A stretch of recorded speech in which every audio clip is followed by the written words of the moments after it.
बच्चों this is the most important question of CBSE class 10। CBSE class 10 का ये सबसे इंपॉर्टेंट क्वेश्चन है जो मैक्सिमम मतलब हर साल अप्रॉक्सीमेटली आया ही आया है एग्जाम में। Prove that root 5 is irrational. इसको बहुत सिंपल स्टेप्स में करेंगे। Fine, let root 5 is rational. हम क्या अज्यूम कर लेते हैं, लेट, यहाँ पे आप लिख सकते हैं let us assume. Fine, let us assume root 5 is rational. हम क्या करेंगे, इसका ऑपोजिट मान लेंगे कि let us assume root 5 is rational. So that, देखिए अब कोई भी अगर रेशनल चीज़ होती है तो root 5 should be in the form of A upon B. बस आपको डायरेक्ट लिख के आना है A upon B, where A and B are coprimes. Coprimes बच्चे होते हैं जिनका कोई भी कॉमन फैक्टर नहीं होता अदर देन 1। तो आप क्या लिख के आएंगे फर्स्ट स्टेप में, let root 5 is rational so that root 5 is equal to a upon B where A and B are coprime. Coprime का वो अपने आप समझ जाएंगे कि ये इन दोनों के फैक्टर्स जो है कोई भी कॉमन नहीं है, इनमें केवल 1 इनका फैक्टर आएगा। एंड एक और कंडीशन आप लिख के आएंगे, b should not be equal to 0। तो ये तो बच्चों आपको मैं मार्क कर देती हूँ फर्स्ट स्टेप, लेकिन आपको वहां पर ये मार्क करके नहीं आना है, ये मैं मार्क कर रही हूँ आपका फर्स्ट स्टेप कि आपको एक तो ये स्टेप करके आना है। सेकंड स्टेप में आपको क्या करके आना है, अब आपको करना है squaring both sides. Squaring both sides, squaring both sides में फिर आप करेंगे root 5 square is equal to a square upon b square. और यहाँ रूट 5 का स्क्वायर बच्चों क्या हो जाता है 5, और 5 के साथ इस बी को डायरेक्ट लेके चले जाएंगे, is equal to a square. अब यहाँ पर आप क्या करेंगे, विच इम्प्लाइज, मतलब जिससे हमें पता चलता है 5 can divide A square and which implies 5 can divide A. इसका मतलब है 5 जो है ए का फैक्टर हो सकता है, means 5 is a factor of A. इसको आप 1 मार्क करके आ जाएंगे यहाँ पर, इसको आप क्या मार्क करके आएंगे, इक्वेशन नंबर 1। अब आप क्या करेंगे, थर्ड स्टेप, ये अब आपका आ जाएगा थर्ड स्टेप। हम देख लेते हैं थर्ड स्टेप में क्या करोगे, let us take a is equal to, let us take 5 c. हर बार आपको यही करके आना है, जो भी आपका नंबर यहाँ चल रहा है इस ए को आपको यहाँ लिख देना है, मतलब बी का काम यहाँ पर आपका खत्म हो गया। ठीक है, यहाँ पर आपका ए का काम जो खत्म हो जाता है कि 5 डिवाइड्स ए स्क्वायर। आप ध्यान रखेंगे इसको तैयार बस ऐसे ही करके चलाए जाएं कि ये जो ए है इसको आप 5c मानेंगे। लेट अस अज्यूम या लेट अस टेक 5 ए एज 5c। इसके पीछे क्या फंडा है, इसके लिए आप मेरी लॉन्ग वीडियो देख सकते हैं कि ये मैंने क्यों 5c लिया है। बाकी अगर जो बच्चे हैं, क्योंकि फाइनल आ रहा है, बिल्कुल एग्जाम आ रहा है, तो आप इन स्टेप्स में इसको जल्दी से तैयार कर ले, चाहे आपको इसको क्रैम ही करना पड़े। अब तो मैं ये बोल सकती हूँ। अब इसको फिर से आप बोलेंगे स्क्वायरिंग बोथ साइड्स। अब इसको क्या बोलेंगे, squaring both sides. Squaring both sides करने के बाद बच्चों अब आप करेंगे दोनों साइड का square. A is equal to 5c square. यहाँ पे ए स्क्वायर जो आ गया वो आ गया 25c स्क्वायर के बराबर। ए स्क्वायर जो आ गया 25c। अब देखो ए की वैल्यू क्या थी, अब आप ऊपर चलेंगे, ए की वैल्यू यहाँ पे आ जाएंगे। ए की वैल्यू अगर हम यहाँ से ए स्क्वायर की वैल्यू निकालें तो 5b स्क्वायर है, तो यहाँ पर आप पुट कर देंगे 5b स्क्वायर।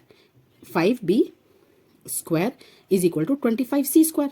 ठीक है, और इसको आप फ्रॉम लिख देंगे ए, और यहाँ पर आप मार्क कर देंगे ऊपर, ये हमारी ए स्टेटमेंट थी। तो ए स्क्वायर की जगह, मतलब आपको बस ऐसे ही तैयार करके जाना है, ए स्क्वायर 5c स्क्वायर, ए स्क्वायर की जगह 5b स्क्वायर आप यहाँ पर पुट कर देंगे। अब देखिए यहाँ से ये कैंसिल हो जाएगा, तो बी स्क्वायर जो आ जाएगा 5b स्क्वायर जो आ जाएगा 5c स्क्वायर के बराबर आ जाएगा। अब देखिए बच्चों, जैसे यहाँ पर हमने किया था 5b स्क्वायर का, जब ये ए स्क्वायर के बराबर आया था तो 5 ने ए स्क्वायर को डिवाइड किया था और 5 ने ए को भी डिवाइड किया था। सिमिलरली बिल्कुल सेम बन गया। अब 5 जो है ये वाला, ये बी स्क्वायर को भी डिवाइड करेगा और 5 बी को भी करेगा, तो 5 विल डिवाइड, आप क्या लिखेंगे, 5 will divide b square, which implies, जिससे पता चलता है 5 विल डिवाइड बी ऑल्सो। मतलब 5 is a factor of b. अब देखिए इसको हम 2 मार्क कर लेते हैं। अब एक बार वापस 1 पे चलते हैं।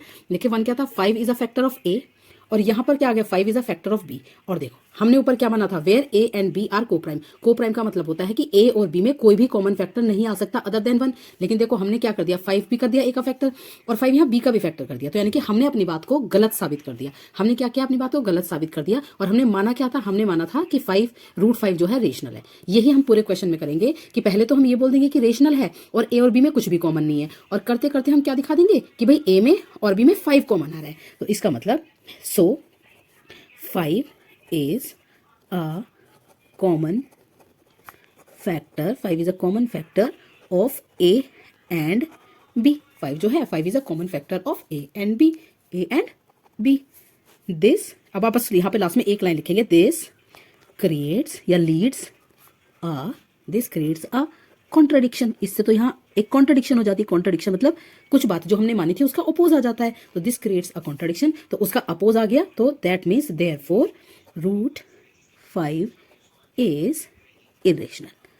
इरेशनल, एक बार मैं फिर से आपको बता देती हूँ, रूट 5 आए, रूट 11 आए, कुछ भी आए, आपको यही कुछ स्टेप्स आपको तैयार करने हैं। 4 स्टेप में आपका हो जाएगा। सबसे पहले स्टेप में लेना है let root 5 is rational, root 5 को हम रेशनल मानेंगे। आपने रेशनल प्रूव करने के लिए बोला, लेकिन हम रेशनल मानेंगे और हम अपनी बात को खुद गलत यहाँ पर साबित कर देंगे। तो let root 5 is rational so that root 5 जो है a/b की फॉर्म में है, वेयर जहां a और b कॉमन को प्राइम है। को प्राइम का मतलब होता है कोई भी कॉमन फैक्टर नहीं होगा और b 0 नहीं होना चाहिए। अब स्क्वायरिंग बोथ साइड, जो आपने यहाँ पर लिया था आप इसकी स्क्वायरिंग बोथ साइड करेंगे और कुछ यहाँ पर रीअरेंज कर देंगे चीजों को, तो इस तरीके से इक्वेशन आ जाएगी। अब आप इसको ध्यान रखेंगे 5, क्योंकि हमें 5 दोनों में कॉमन लाना है। 5 is factor of a² and 5 is factor of a, तो 5 इज फैक्टर ऑफ a, यहां पर आप लिख के दिखा देंगे। अब जो आपने ये a लिया था इसको आप मानेंगे 5c के बराबर, हर बार यही करना है। अब दोबारा से स्क्वायरिंग करेंगे, a² is equal to 5c²। अब हमें देखो a का कोई काम नहीं है, क्योंकि अब हमें कॉमन 5 को जो है कॉमन फैक्टर किसका लेके आना है, 5 को हमें b का फैक्टर लेके आना है। तो ऊपर से इस a को खत्म करिए, a की वैल्यू देखो, a² की वैल्यू 5b² थी, तो आप a² की जगह 5b² कर देंगे कॉपी यहाँ पर। अब यहाँ से कैंसिल आउट कुछ चीजें करेंगे, अब आपका जो ये आ जाएगा, देखो यहाँ कैंसिल करने के बाद आपका 5 आएगा, ठीक है 5। अब 5c² जो है वो आपका b² के बराबर आ गया। अब बिल्कुल उसी तरीके से 5 जो है कॉमन फैक्टर है b² का, तो 5 कॉमन फैक्टर है b का भी, तो 5 will divide b², 5 will divide b, तो 5 is a factor of b also, तो 5 a का फैक्टर भी आ गया, 5b का फैक्टर भी आ गया। तो कॉमन फैक्टर जो हो जाएगा 5 is a common factor of a and b, this creates a contradiction. इससे कुछ कॉन्ट्रडिक्शन अराइज हो जाती है कि भाई आपने माना था a और b का कोई कॉमन फैक्टर नहीं है, बट ये तो कॉमन फैक्टर आ गया, सो रूट 5 इज इरेशनल। बस इन्हीं कुछ स्टेप्स में बच्चों आपको ये क्वेश्चन करके आना है, आपके फुल मार्क्स आएंगे। ओके फाइन, बहुत इंपॉर्टेंट क्वेश्चन है ये बोर्ड के लिए। Thank you so much.